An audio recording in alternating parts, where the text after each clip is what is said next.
राधे राधे दोस्तों।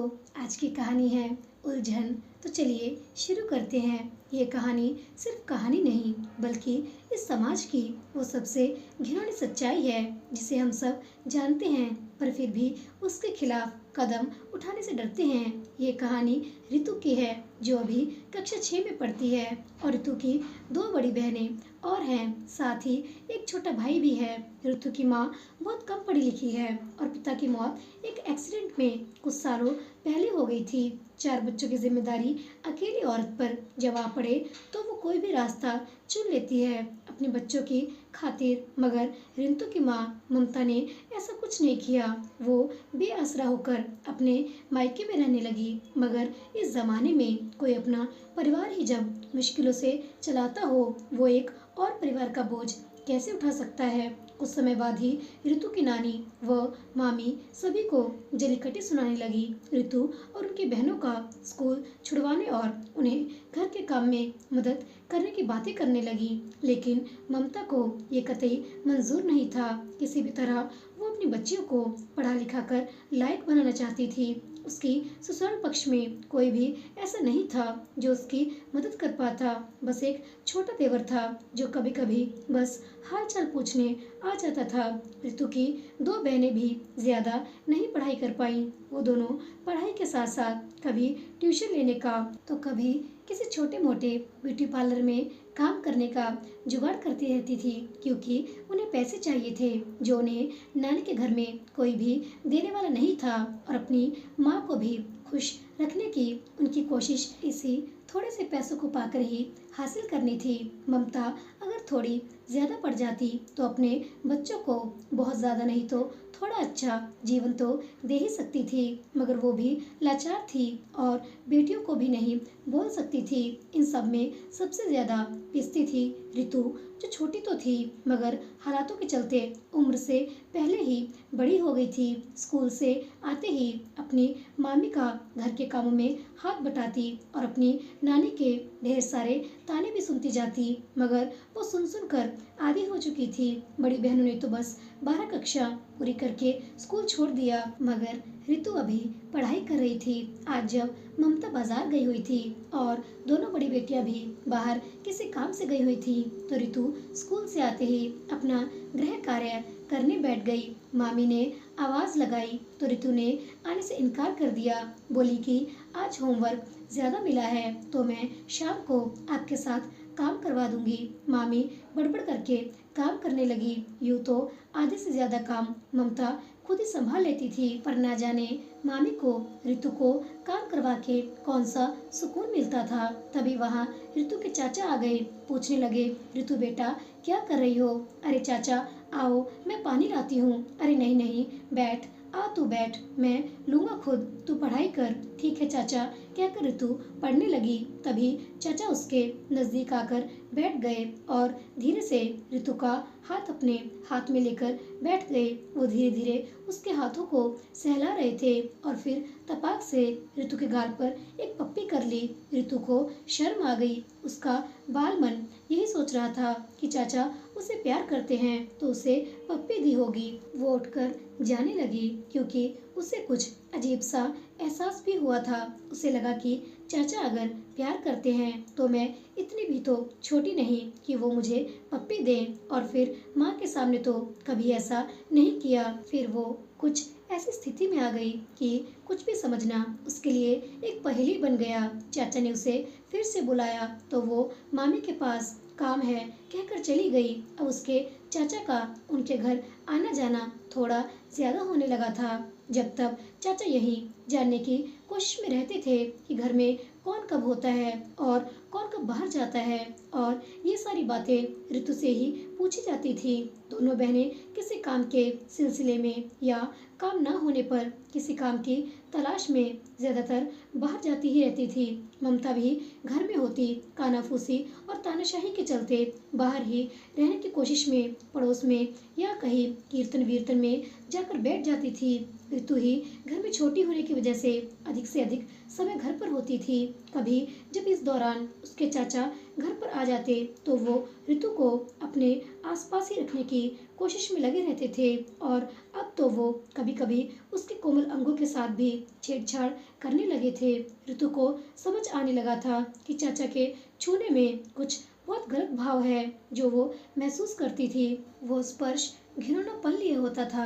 ऐसे जाने कितने मौके आए जब ऋतु खुद को बहुत असहाय महसूस करती थी। वो इतनी छोटी भी नहीं थी कि गलत चीजों को समझ न सके और इतनी भी बड़ी नहीं थी कि कोई ठोस निर्णय ले सके या कोई बड़ा कदम उठा सके। अब तो उसका अकेले रहना उसे इतना डराता था कि वो खुद को चाचा के साथ सोचकर ही डर से सिहर जाती थी। अब उसके चाचा कभी-कभी तो उसके कपड़ों में अपने हाथों को अंदर भी ले जाने की कोशिश करते थे, मगर ऋतु विरोध करती थी। उसे इतना बुरा लगता था कि अगर उसके पास कोई रिवॉल्वर होता तो चाचा को शूट ही कर देती।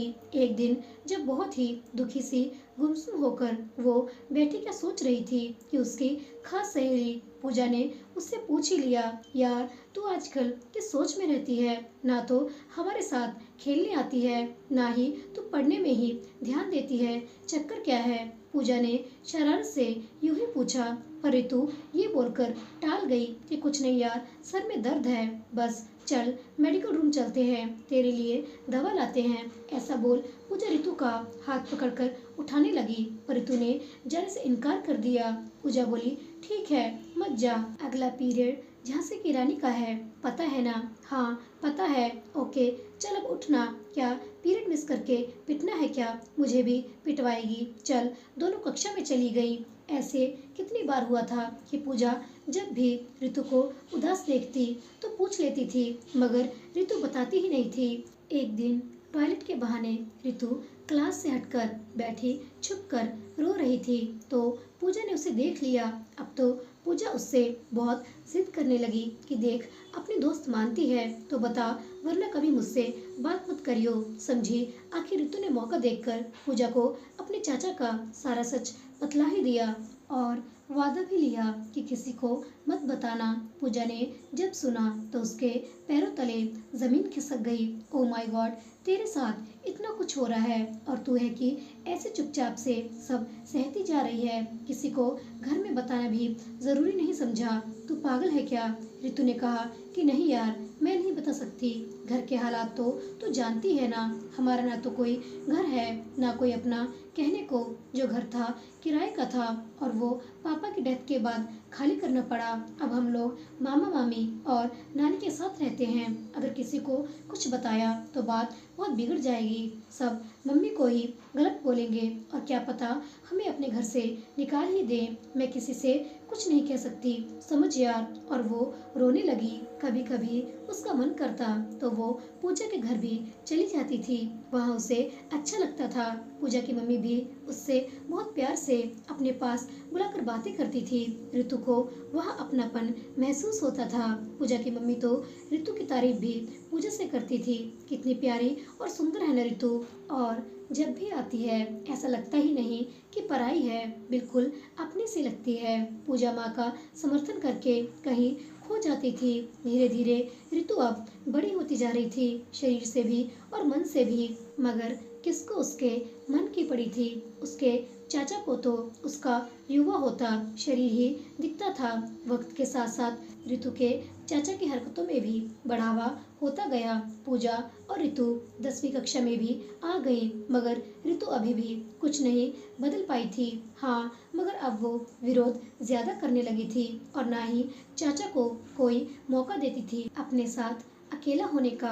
वो सहते सहते अब कमजोर नहीं बल्कि सशक्त हो रही थी। घर के हालात भी कुछ सुधरने लगे थे। दोनों बहनों का अपना पार्लर भी हो गया था। एक दिन ममता की छोटी बहन उससे मिलने उनके घर पर आई। सभी बहुत खुश हुए, खासकर ममता। दोनों बहनों ने ढेर सारी बातें की, अपना अपना दुख सुख बांटा, सभी तरह की बातें हुई। तभी ममता की बहन, जिसका नाम सुरभि था, उसने कहा, दीदी कुछ पूछना था आपसे। हाँ बोलना। वो, दीदी अभी तो सब कुछ ठीक ही है, पर क्या सब कुछ बिल्कुल ठीक हो जाए तो क्या सही नहीं होगा? मतलब कि आप कब तक यहाँ अपने मायके में यूं पड़ी रहेंगी? आपका भी तो अपना कोई घर होना चाहिए ना। हाँ सुरभि, वो तो है, पर अभी इतना कुछ कैसे होगा? मुझे तो बेटियों की शादी की चिंता खाई जाती है। मकान की सोचूं कि बेटियों की। हाँ दीदी वो तो ठीक है, मगर शादी होने और मकान बनाने में तो बहुत समय लग जाएगा। तो मैं कह रही थी कि हाँ बोलो बोलो सुरभि। दीदी आप बुरा न मानो तो एक बात कहनी थी। अरे बुरा कैसे मानना, तुम बोलो तो सही। दीदी एक रिश्ता है, अगर आप चाहे तो मैं बात चलाऊं रिश्ता, लेकिन अभी तो मैंने कोई तैयारी भी नहीं की। बच्चों की शादी की, और फिर बच्चियां भी तो इतनी बड़ी नहीं हैं, सबकी उम्र 18 से 25 के बीच में ही है। अभी तो इन्हें और समझदार होने दो। जानती हूँ कि बड़ी बेटी हो गई है शादी लायक, मगर कोई रिश्ता मिला भी तो वो लोग जाने क्या डिमांड कर दें। मुझे तो कुछ समझ नहीं आता। उफ, दीदी पूरी बात तो सुन लो पहले। क्या? बोल। दीदी मैं बेटियों की शादी की नहीं, आपकी शादी की बात कर रही हूँ। क्या? हाँ दीदी प्लीज बुरा मत मानो और मेरी बात ध्यान से सुनो। जीजा जी जब दुनिया से गए तो क्या रखा उन्होंने आपके लिए? और क्या आपको संभालने वाला कोई आपको नहीं चाहिए? जब बेटियों की शादी हो जाएगी तो आपका अकेलापन आपको काटने को दौड़ेगा। उस समय कौन होगा आपके पास? बेटा अभी छोटा है, बेटियां पराई हो जाएंगी तो कैसे पालोगे बेटे को? तुम तो इतनी भी नहीं पढ़ी लिखी कि कोई नौकरी ही कर लो, और फिर आपकी इतनी भी उम्र नहीं हुई कि आपको सोचना पड़े। वैसे भी आपकी शादी छोटी उम्र में ही तो हुई थी, तो आपके बच्चे भी सबको बड़े बड़े ही दिखते हैं, उन्हें आपकी उम्र नहीं दिखती। पर आपको अब अपने बारे में भी सोचना है। एक सज्जन है जिन्हें मैं जानती हूँ, अकेले हैं और कोई साथी चाहते हैं। वैसे तो वो ऑटो चलाते हैं, पर अच्छा कमा लेते हैं, आपको खुश रखेंगे। बेटियों की शादी भी हो जाएगी और आपको अपना घर भी मिल जाएगा। आप लोगों के सर पर अपनी छत तो होगी। दीदी मना मत करो प्लीज, जरा अच्छे से सोचो, फिर मुझे जल्दी ही जवाब भी देना। ओके? पर सुरभि लोग क्या कहेंगे?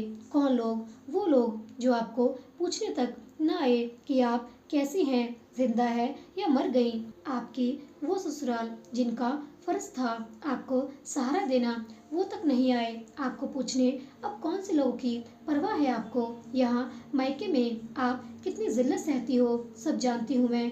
देखो दीदी, किस्मत बार बार आकर द्वार नहीं खटकाती। आप ठंडे दिमाग से सोचकर जवाब देना, और हाँ चाहो तो बच्चों से भी सलाह कर लेना, अच्छा रहेगा। समझदार बच्चे हैं, वो भी अपनी राय दें तो ज्यादा ठीक होगा। अच्छा दीदी चलती हूँ। हाँ जल्दी। और मुस्कुराते हुए सुरभि विदा ले लेती है। सुरभि की बातें ममता के मन मस्तिष्क पर असर डाल रही थी। उसने सोचा अच्छी सी घड़ी देखकर बच्चों से एक बार बात करके देखती हूँ, लेकिन अगर बच्चे नहीं माने तो?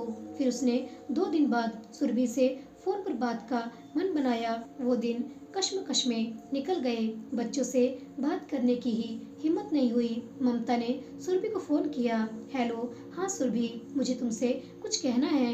बोलो ना दीदी, क्या बात है? क्या फैसला लिया आपने?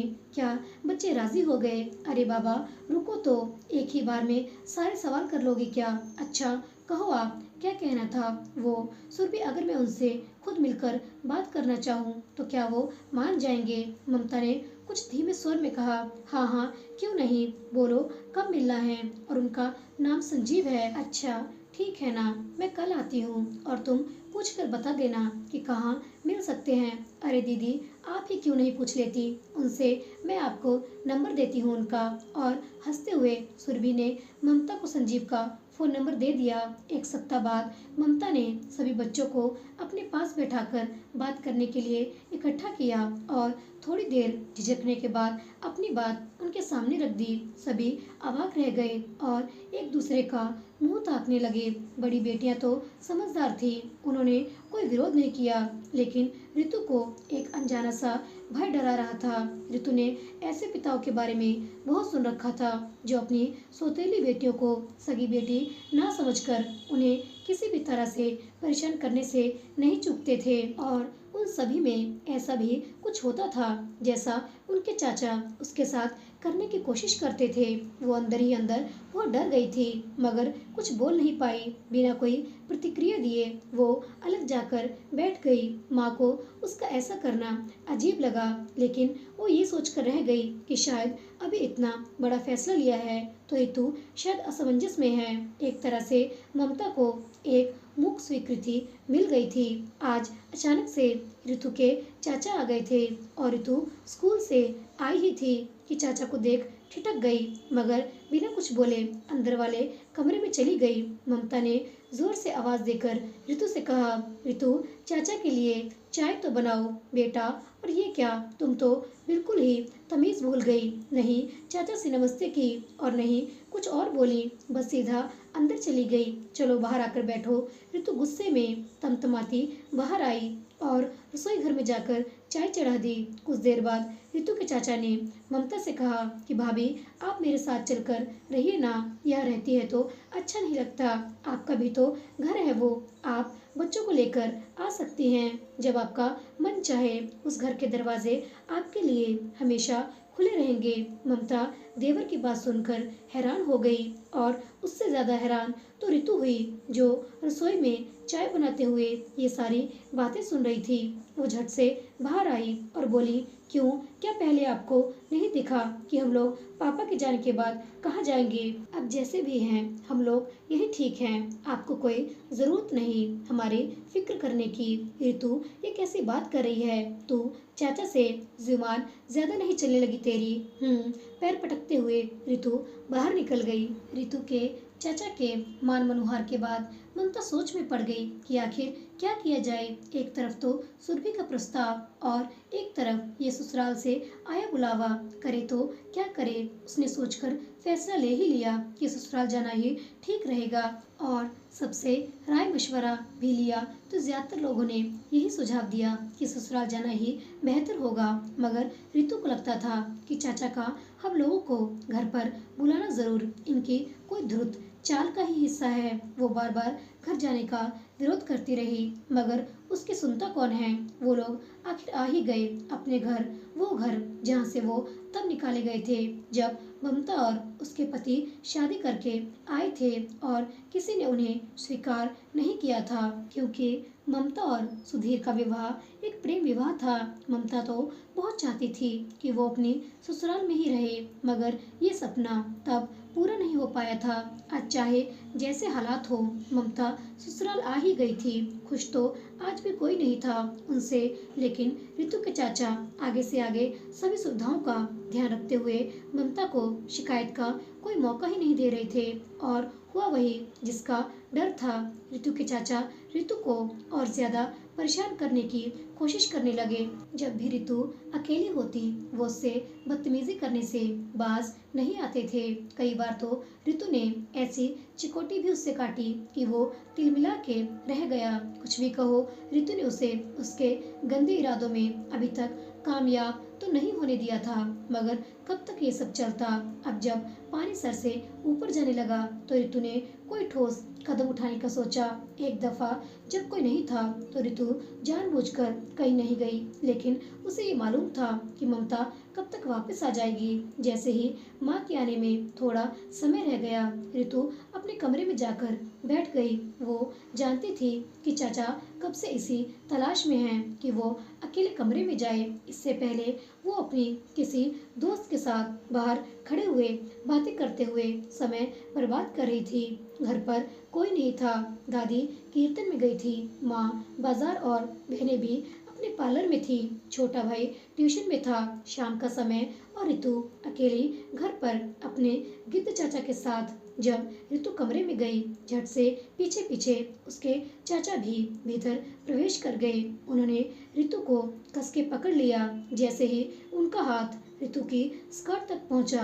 रितु ने एक जोरदार थप्पड़ रसीद कर दिया उनके मुंह पर, क्योंकि वो उसका गुस्सा भड़काने के लिए ऐसा कर रही थी। चाचा को गुस्सा आया तो उसने रितु का टॉप निकालने के लिए हड़बड़ाहट दिखाई। वो इंसान से जानवर बनने पर आमादा था। रितु भी खुद को बचाती रही। वो अब छोटी बच्ची नहीं थी। पूरा जोर लगाकर अपना घुटना चाचा के दोनों जांघों के बीच ऐसा मारा कि वो गिर ही पड़ा। और तभी ममता भी घर पर आ गई। सारा नजारा देखकर वो तो समझ ही नहीं पाई कि ये क्या हो रहा है। उसके होश भी होश खोते से लगे फट से रितु को संभाला और उसे दूसरे कमरे की ओर ले गई। ममता को तो यही नहीं सूझ रहा था कि क्या बोले और क्या नहीं। रितु ने ही रो रो कर शुरू से आखिर तक ममता को सारा माजरा समझाया और ये बताया कि वो क्यों नहीं आना चाहती थी अपने चाचा के साथ इस घर में। ममता ने पहले तो